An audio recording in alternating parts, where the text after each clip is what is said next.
Всем привет, Артемий Троицкий, про Александра Башлачева.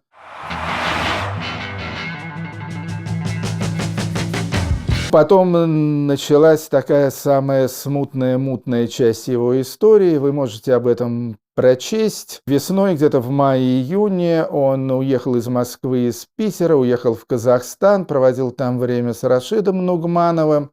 Потом вернулся в Питер. Но там произошла такая история, что он перестал писать новые песни.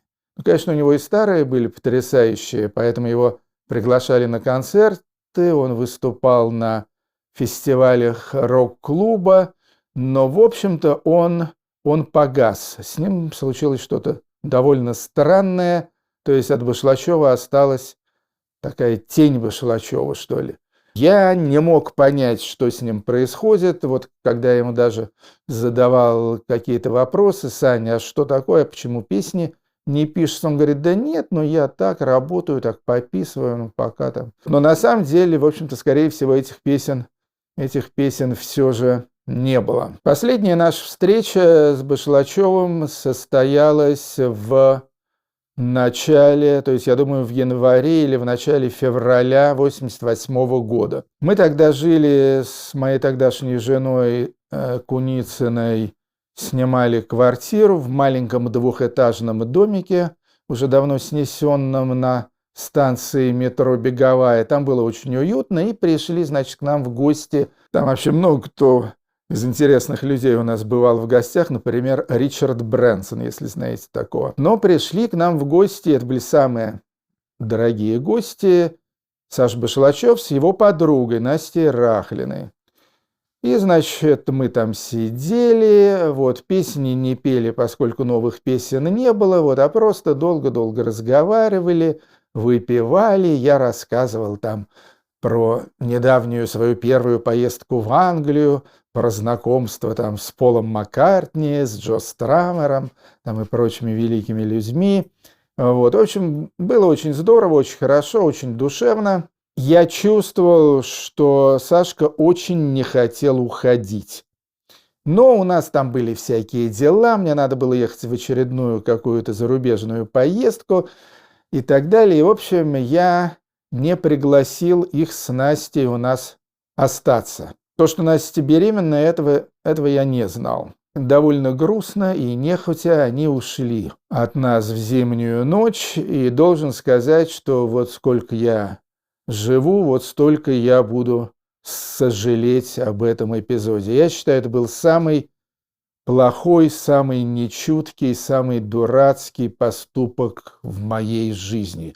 То, что я, можно сказать, мы, поскольку там жена тоже была, в общем, то, что я не пригласил Сашу и Настю остаться у нас жить. Если бы они остались у нас жить, но у нас квартира была это вот двухкомнатная.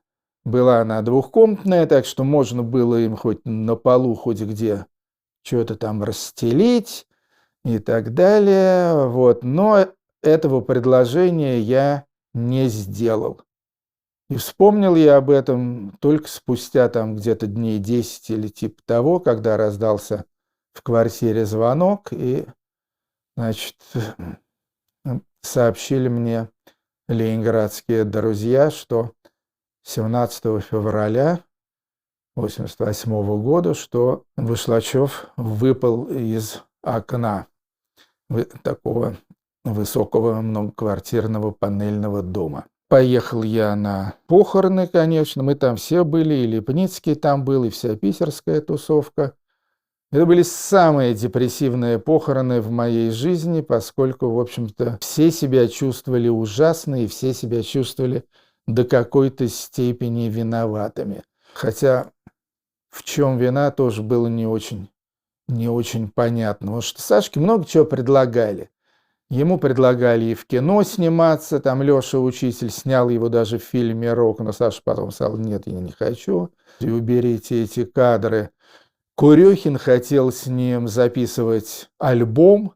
Я, кстати, думаю, что это единственный музыкант, с которым Башлачев мог бы интересно записаться. То есть вот если бы встретились два гения, Курехин музыкальный гений и Башлачев гений там поэтической, энергетической. Но этого тоже не случилось. Всем было дико печально, депрессивно и вот виновато. Потом как-то, в общем-то, об Ишлачеве узнали неплохо, и там были всякие концерты его памяти, пластинки, трибюты его памяти и так далее. Я написал о нем большую статью.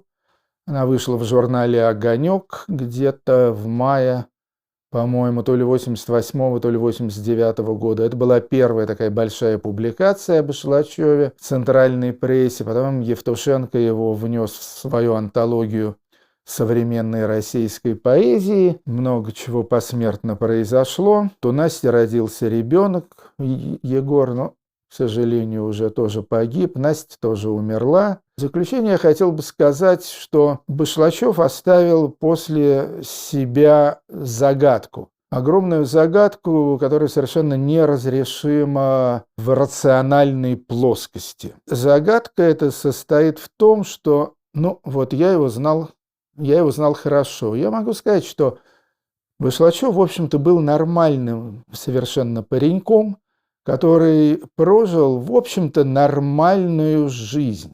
И смотрите, значит, все свои песни он написал, когда ему было 24 и 25 лет. Родился он в 60-м году, начал писать где-то весной 84-го, закончил весной 86-го.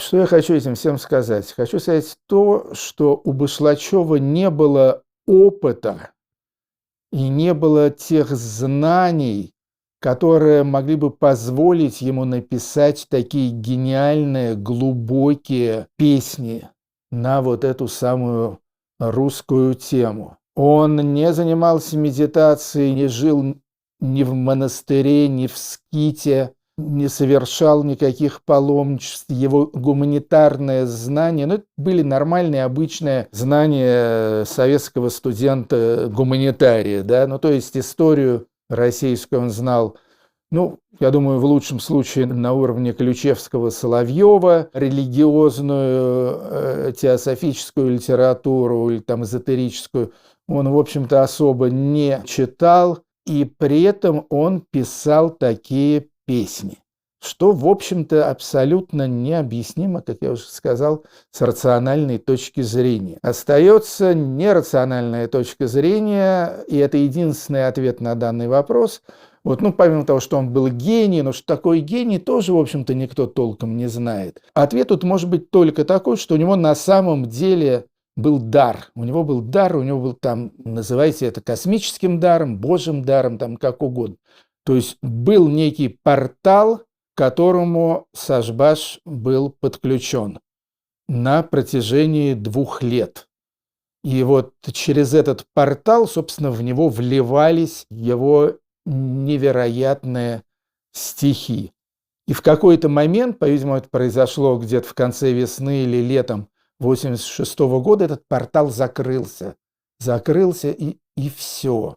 И это, конечно, стало одной из главных причин того, что с ним произошло. В подтверждение этого я могу сказать то, что он мне говорил во всяких наших бесконечных с ним беседах. Он мне говорил, что он стихи не пишет, что они на него сваливаются очень быстро. Он писал это все очень быстро. То есть это не то, что он работал над каждым словом, как можно подумать. Я помню, что однажды отправил к Александру Градскому, у которого был альбом «Русские песни», и я подумал, что это может быть интересно. Градский, значит, ему сказал: ты сначала научись играть на гитаре и петь, а потом уже, значит, передо мной выступай. Тем не менее, успел послушать некоторое количество песен, прежде чем он его выставил за дверь. И когда я ему позвонил по телефону на следующий день и спросил, как? Он сказал: в общем, да, конечно, стихи у него виртуозные, да, Представляю, сколько времени он над ними работает. Но я говорю Градскому: в общем-то, нет, он над ними вообще не работает, они к нему приходят.